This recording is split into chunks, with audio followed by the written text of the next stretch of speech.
thung lũng các vị vua. Mọi người thấy thì quần thể lăng mộ của pharaoh rất là lớn, trải dài, nơi an nghỉ của các vị pharaoh quyền lực. Sau này thì các pharaoh ở thời kỳ Tân Vương quốc thì được mai táng ở trong những cái hầm mộ là đào xuống lòng đất. Những hầm mộ chứa đầy những lời nguyền chết chóc. Tại sao khi mà mở quan tài và khám phá ra hầm mộ của pharaoh thì những người liên quan tới cuộc khai quật mộ bắt đầu chết từ từ. Phát hiện vĩ đại về lăng mộ Y Nguyên và kho báu vô giá sau hơn 3.300 năm. 3 năm sau khi mà phát hiện ra lăng mộ thì ông Carter bắt đầu cho mở cái quan tài thì phát hiện ra một cặp mắt trừng trừng vô mình. Và nhiều câu chuyện về vị vua trẻ Tutankhamun. Xác ướp của vị vua Tut vẫn còn nằm ở đây. Ghê quá à. Và nhiều điều kỳ thú và bí ẩn tại nơi an nghỉ của các vị pharaoh Ai Cập. Hãy cùng chờ coi.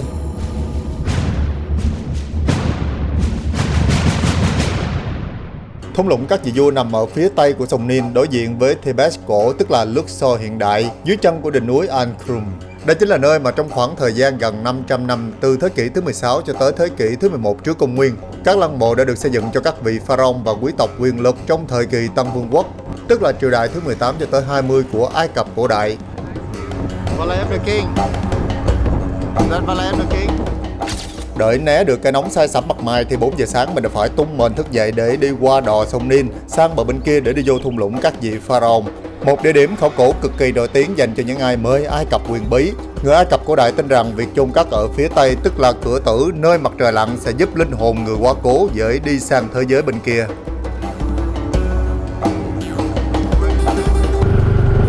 How are you? How are you, brother? Xin chào Việt Nam. Welcome to Egypt. Xin chào Việt Nam. Yeah, Vietnam. Hello Việt Nam. Hello Vietnam. How are you? How are you everybody? Trên đường đi thì mình đi ngang qua tàn tích của một ngôi đền triệu năm. Nơi này từng là quần thể đền sao hoa và lớn nhất của Ai Cập cổ đại để tôn thờ vị pharaoh Amenhotep III, tức là ông nội của vua Tutankhamun. Hiện tại thì đền chỉ còn 2 bức tượng khổng lồ cao 18 m của vị pharaoh Amenhotep III, được tạc từ một khối đá thạch anh duy nhất. Vào thời cổ đại, bức tượng này phát ra tiếng hét kỳ lạ vì sau một trận động đất lớn vào năm 27 trước công nguyên làm nứt vỡ bức tượng. Khi mà gió luồn qua khe nứt sẽ phát ra một cái âm thanh huyền bí vào mỗi buổi sáng sớm, khiến cho ai nghe thấy cũng phải nổi gai ốc. Sau đó thì hoàng đế La Mã đã cho tu sửa lại các vết nứt. Từ đó thì tiếng khóc đã không còn nữa. Những bức tượng của các vị pharaoh có công rất là lớn cho việc xây dựng các đền đài và các công trình khổng lồ ở Thebes cố đô kinh đô ngày xưa. Đầu tiên đó chính là người đặt nền móng, là nữ vương đầu tiên của Ai Cập cổ đại, đó chính là Hatshepsut. Bà có một cái lăng mộ rất là hoành tráng, là ngôi đền Hatshepsut ở trong thung lũng các vị vua luôn. Bà trị vì 15 năm. Rồi người tiếp theo ở đỉnh cao quyền lực, người cũng đóng góp rất là nhiều công trình, đó chính là Amenhotep III. Ông trị vì 38 năm. Ở đây có một trong khoảng trống, đó chính là một vị pharaoh mà bị khước từ và bị xóa sổ khỏi lịch sử của Ai Cập cổ đại. Những bức tượng của ông cũng như là lăng mộ và các công trình đền đài của ông đều bị phá hủy. Đó chính là Akhenaten, là cha của Tutankhamun, người mà đã từ bỏ thờ thần Amun, đa thần giáo, trở thành thờ độc thần giáo. Và lúc đó thì ông còn bỏ kinh đô Thebes để mà chuyển lên một cái kinh đô mới có tên là Akhenaten luôn, lấy tên của ông. Rồi ông đã xây dựng các đền đài ở đó, cách đây khoảng 400 cây số, nằm giữa Memphis và Thebes. Ông cho thờ thần mặt trời là thần Thái Dương, thờ một cái đĩa, và ông cũng chứng minh rằng bản thân mình cũng có thể liên kết với các vị thần, chứ không phải là thông qua các thầy tế và thầy cúng. Đầu tiên chúng ta hãy cùng tìm hiểu về phụ thân của vua Tut, đó chính là Akhenaten. Đây chúng ta thấy một bức tượng khổng lồ của Akhenaten.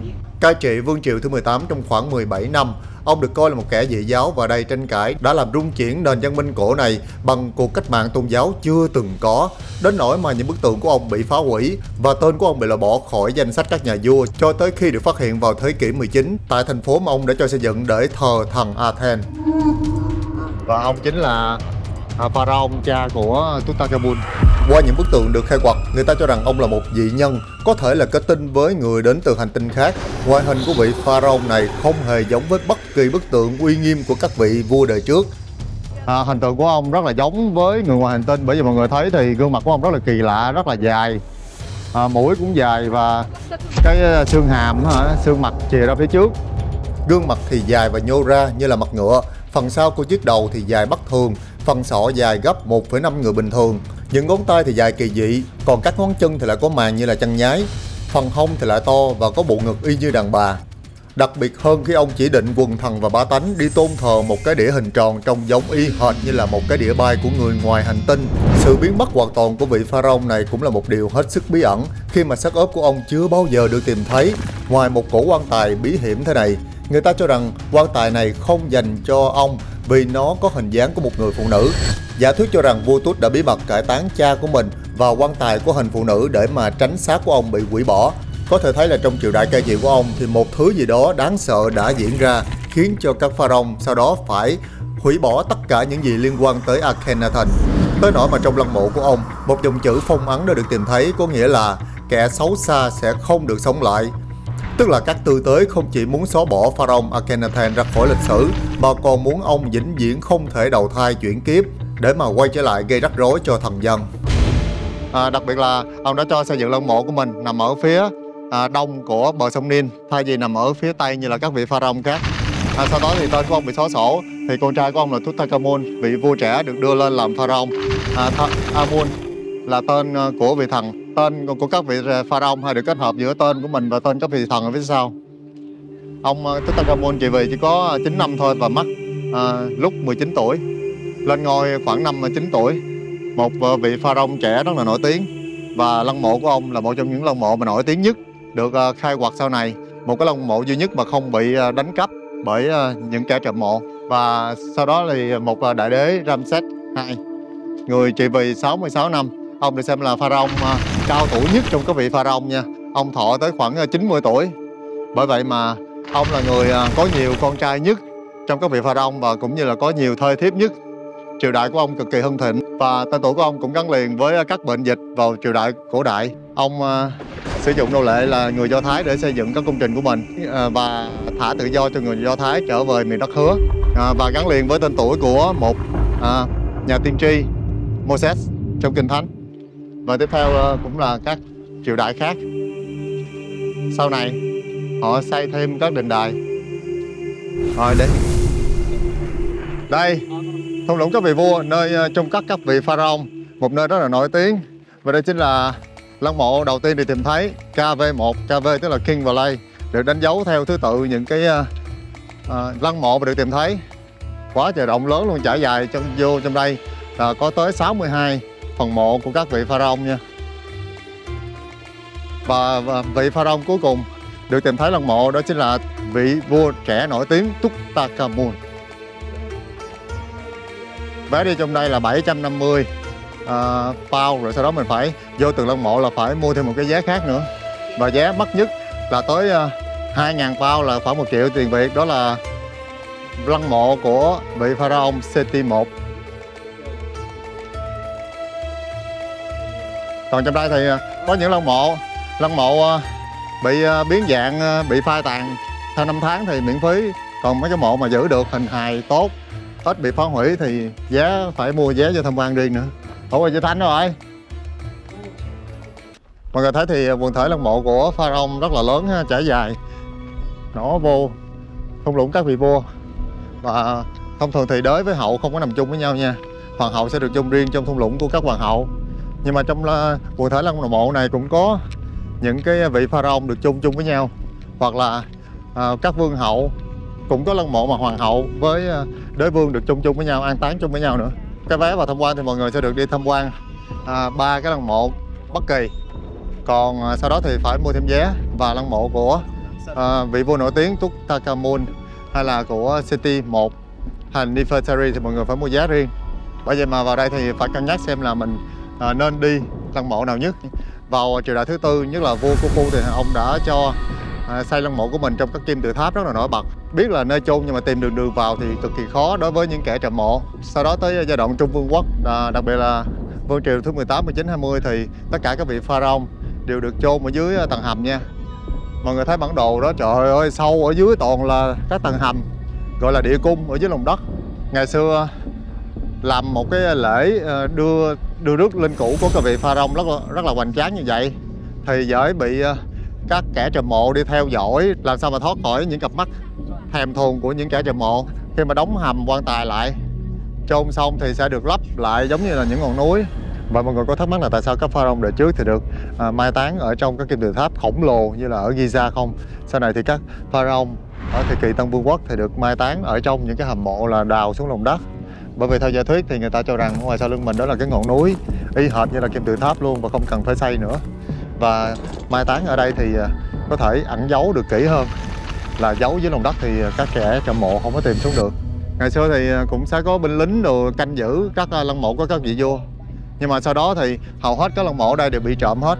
Ngày xưa khu này toàn là châu báu không có trời. Đây là một cái nơi mà cực kỳ thèm khát cho giới trộm mộ.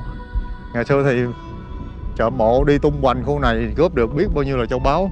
Khi mà các nhà khảo cổ khai quật lên thì hầu hết các lăng mộ đều đã bị đánh cắp từ thời cổ đại rồi. Bởi vậy mà tại sao lăng mộ của vua Tut là nổi tiếng như vậy, bởi vì còn giữ được nguyên vẹn, kể chưa từng bị cướp mộ, còn nguyên vẹn, và thậm chí là vàng bạc châu báu trong đó cũng còn y nguyên luôn. Đây là lăng mộ nổi tiếng của Tutankhamun. Nhưng mà một điều bí hiểm là tại sao tất cả những lăng mộ xung quanh đây thì người ta đều khám phá ra được hết, nhưng mà lăng mộ nằm ở giữa trung tâm luôn của Tutankhamun thì lại được khám phá sau cùng.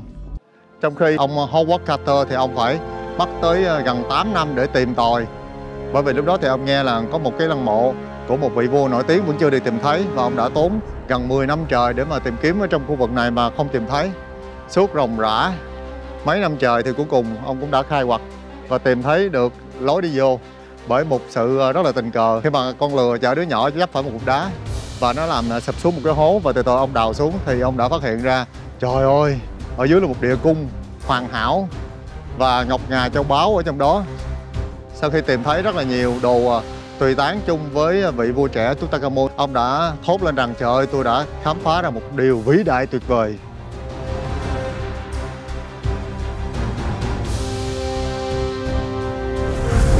Đây là bản đồ hầm mộ của pharaoh Tut nha.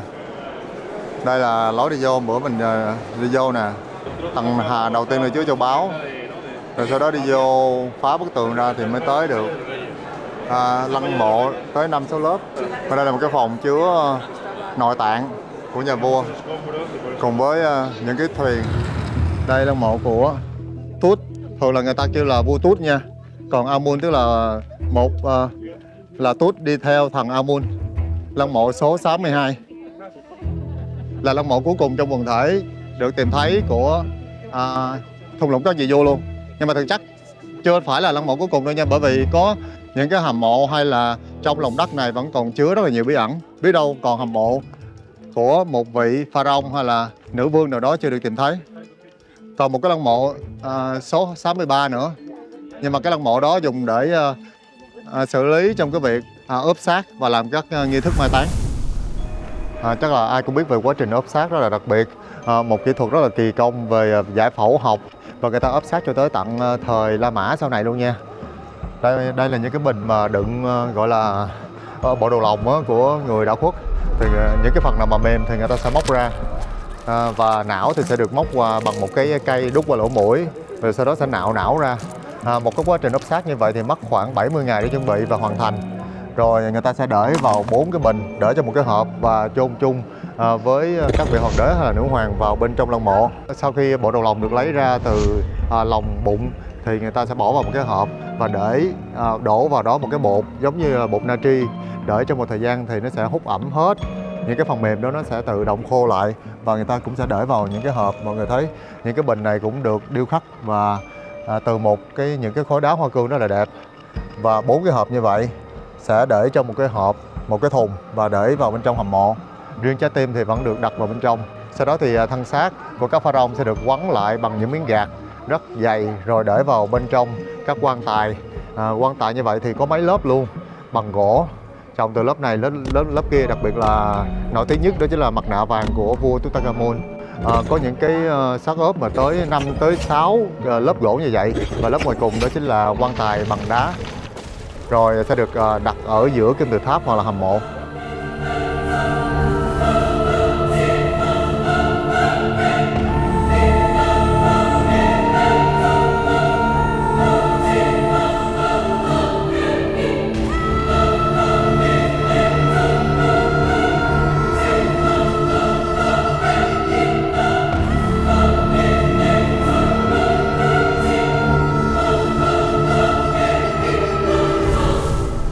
Rồi, đây là đường hầm đi xuống lăng mộ nổi tiếng của vua Tút nha.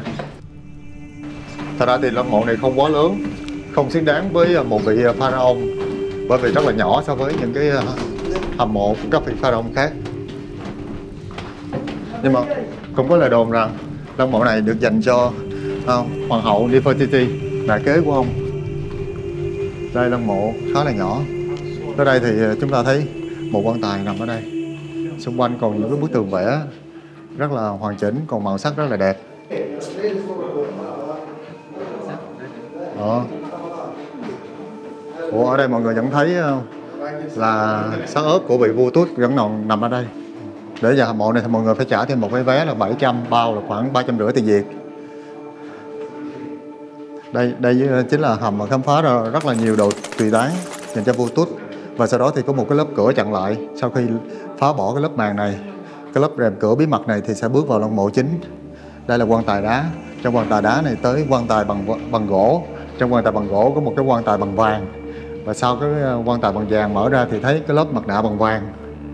Có người nói thì lăng mộ này không phải là dành cho vua Tút, mà dành cho vương hậu Tút Nefertiti là mẹ kế của ông. Do là làm quá đột ngột nên cái việc mà tạo ra lăng mộ của ông cũng rất là nhanh chóng. Đào cũng rất là cạn, hầm thì không quá sâu, phòng thì là nhỏ. Bởi vậy mà có thể là ông bị một cái căn bệnh gì đó. Có người nói thì ông bị hà mã tấn công, rồi có người nói thì ông bị bệnh sốt rét, có người nói thì do ông bị trong một cuộc săn bắn thì bị gãy chân, rồi sau đó thì bị nhiễm khuẩn và chết đột tử. Nên cái việc mà mai táng của ông cũng làm rất là gấp rút. Có thể nói đám tang của ông cũng cực kỳ hoành tráng. Theo các nhà khoa học cũng dự đoán là sau những bức tường này có thể là lăng mộ chính của vương hậu Nefertiti, một người rất là xinh đẹp và là sủng phi của Akhenaten. Bởi vì cho tới hôm nay thì lăng mộ của sắc đẹp tuyệt trần Nefertiti vẫn chưa được tìm thấy. Đây là những hình ảnh vào năm 1922 khi mà Howard Carter là một người Anh rất là nổi tiếng, ông đã khám phá ra lăng mộ này. Vào năm 1922 có thể nói là tin này chấn động cả thế giới đổ xô về đây để mà chụp ảnh và đưa tin về cái lăng mộ rất là bí ẩn, hầu như là còn nguyên vẹn, và châu báu trong đây này còn rất là nhiều đồ tùy tán theo vị pharaoh trẻ này.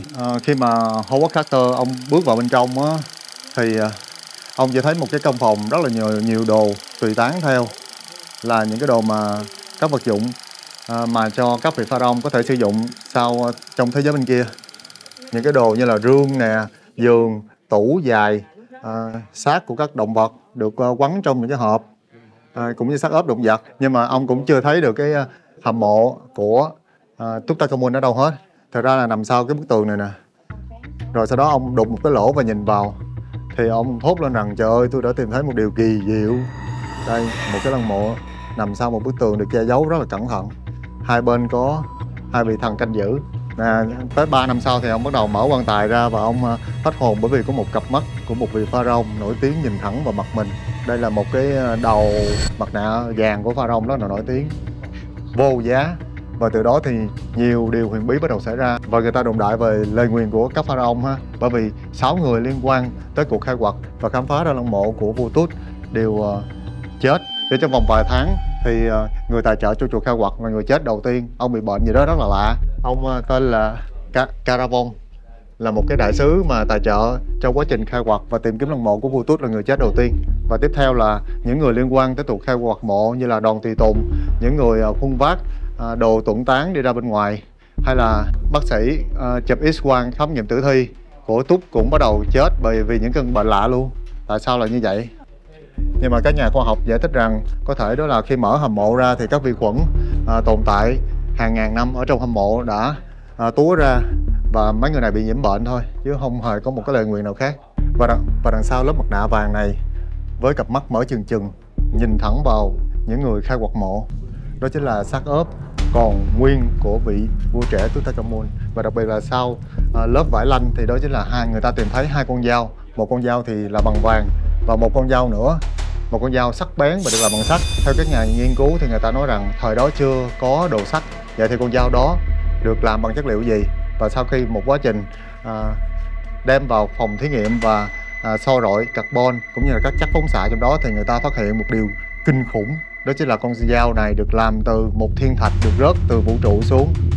Làm sao ngày xưa mà người ta biết được cái đó là đá thiên thạch mà còn nung chảy cái loại đá đó để tạo thành một con dao sắc bén và được tuẩn tán chung với Tut. Ông mất lên ngôi lúc năm 9 tuổi và mất lúc năm 19 tuổi, tức là chỉ có khoảng 9 năm thôi. Có nhiều lời đồn đại thì ông trong một cuộc đi săn thì bị té xe ngựa và gãy chân. Sau khi xét nghiệm xác ướp của vua Tut thì người ta thấy rằng ông bị tật ở chân và phải đi bằng một cây gậy trống.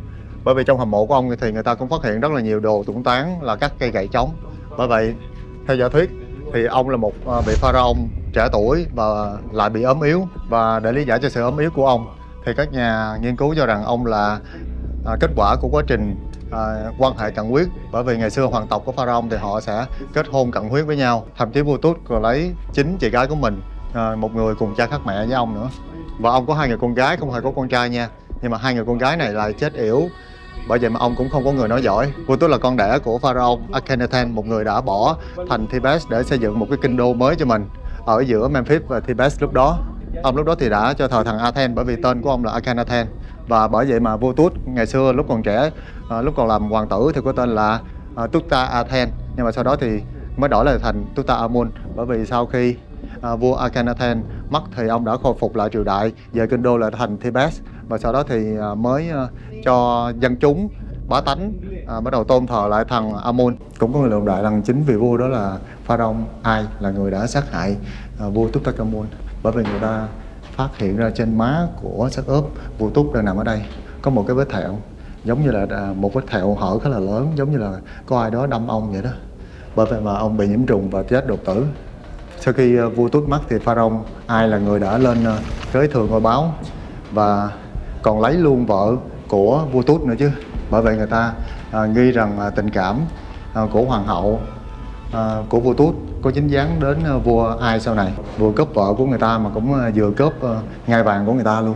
Vô lòng mộ của vua Tut mình thấy tội nghiệp ổng ghê, tự nhiên đang nằm trong mồ yên mã đẹp, được dát vàng đồ, được cái đeo mặt nạ quá trời đẹp bằng vàng. Giờ cuối cùng nhà nước vô cái bắt đầu mở hòm của người ta ra. Giờ thân thể của ổng nào nằm đang thò lùi ở trong một cái lồng kính để ở trong lăng mộ. Còn tài sản rồi hòm rồi mấy cái đồ tùy tán theo đưa vô bảo tàng. Giờ lăng mộ của ông cũng bị phá tung ra để cho du khách vô tham quan chụp hình đồ này kia luôn. Ơi, thương cho một số phận gì đâu. Trời ơi, do đó mình thấy hình hài rồi chiều sâu của mấy ngôi mộ quá trời khủng luôn. Mà ngày xưa bây giờ còn đánh đèn nên màu sắc đồ long lanh, chứ ngày xưa tao hồ vô chẳng có thấy gì đâu mà vẽ chứ mà đẹp dữ vậy trời. Vẽ rồi tỉ mẩn rồi đục đẽo trong nó kinh thiệt. Nhưng mà kìa, đây là quang cảnh của thung lũng cái gì vua ha. Mấy ngôi mộ chôn sâu ở dưới ha. Mà thử tưởng tượng chỉ cần một trận động đất mà mấy cái núi nó lở xuống thôi ha, là lấp hết khu này luôn. Là người ta vô phương tìm kiếm lăng mộ của các chị vua nằm ở đây luôn. Là châu báu tài sản rồi chôn dưới luôn á trời.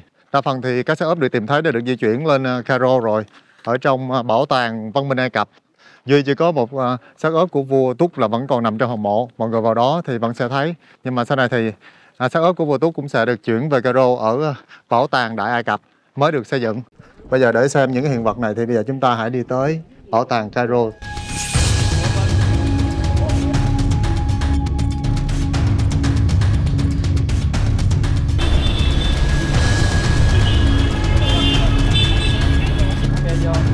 Ngàn máy cũng được, ngồi đây. Đây chính là bảo tàng quốc gia Ai Cập. Ở đây có 2 bảo tàng nha, một bảo tàng văn minh Ai Cập là bảo tàng mới, còn đây là bảo tàng cũ gọi là bảo tàng quốc gia Ai Cập. Mình vô trong để thấy những hiện vật có giá trị từ thời Hy Lạp và Ai Cập cổ đại. Đây là bộ sưu tập về những cái hiện vật tìm thấy trong lăng mộ của nhà vua vĩ đại Tutankhamun, một pharaoh trẻ. Đây là tất cả những hiện vật mà chúng ta thấy từ quan tài bằng vàng cho tới mặt nạ vàng và những cái trang sức phụ kiện đi theo. Rồi không ngờ là mấy ngàn năm rồi mà vẫn còn được giữ rất là tốt. Nhìn những cái quan tài mà được khảm vàng quá trời long lanh luôn, còn mới tinh luôn, giống như là mới được lấy ra vậy đó, chứ không tưởng là đã cách đây 3-4 ngàn năm. Rất là vĩ đại. Đây, ủa giờ đóng cửa kìa, hên quá.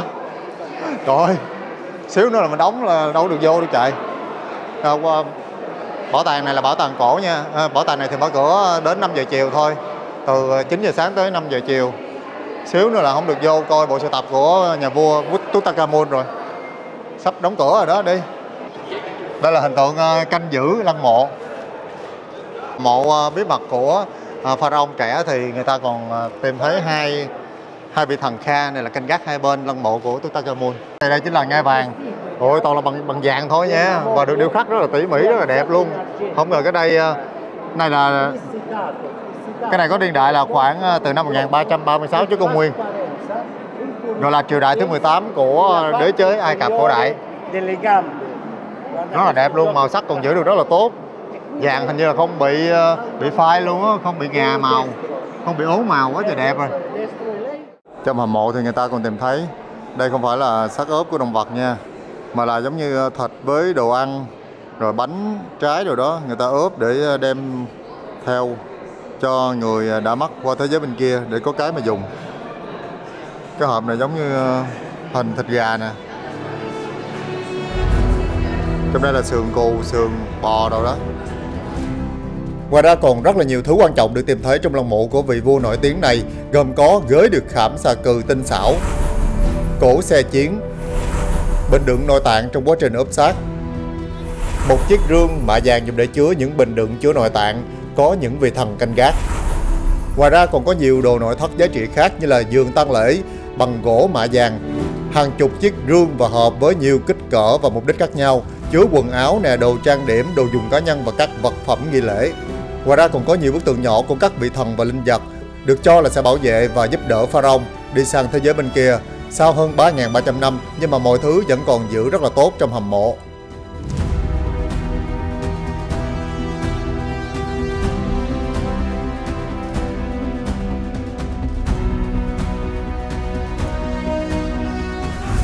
Thật ra thì có lăng mộ của vua Tut nói là nguyên vẹn, nhưng mà thật ra cũng đã từng bị cướp 2-3 lần vậy đó. Nhưng mà triều đình, các pharaoh đã xử tử và trả ngược lại các báu vật bị cướp, trả về cho lăng mộ của vua Tut, nên hầu như là còn nguyên vẹn. Bởi vậy mà cái việc mà tìm ra lăng mộ của vua Tut là lăng mộ cuối cùng trong quần thể của thung lũng các vị vua là một cái khám phá tuyệt vời nhất, và là làm cho tên tuổi của vua Tut ngày một nổi tiếng vào lịch sử của văn minh Ai Cập, ngày một hấp dẫn và thú vị. Bởi vậy mà rất nhiều người tới đây để mà chiêm ngưỡng thung lũng của các vị vua. Hãy tưởng tượng bạn là một người phát hiện ra lăng mộ pharaoh với hàng tá những châu báu vàng bạc đá quý, thì bạn sẽ ém làm của riêng để trở nên giàu sụ, ăn xài 8 kiếp cũng không hết, hay là công bố với truyền thông báo chí để mà trở nên nổi tiếng. Trong bảo tàng có một tấm ảnh chụp X-quang hộp sọ của vị vua Tutankhamun huyền thoại, có một chi tiết khiến cả thế giới bàng hoàng, đó chính là đầu lâu của ông cũng dài thòn lòn y hệt như cha của mình, cộng thêm con dao găm được làm từ chất liệu thiên thạch vũ trụ. Đặt ra nghi vấn là liệu dòng họ pharaoh này có liên quan gì đến người đến từ hành tinh khác hay không. Vậy thì mọi người nghĩ như thế nào? Cảm ơn cô chú anh chị các bạn đã theo dõi tập vlog phần này. Hẹn tiếp tập sau nha.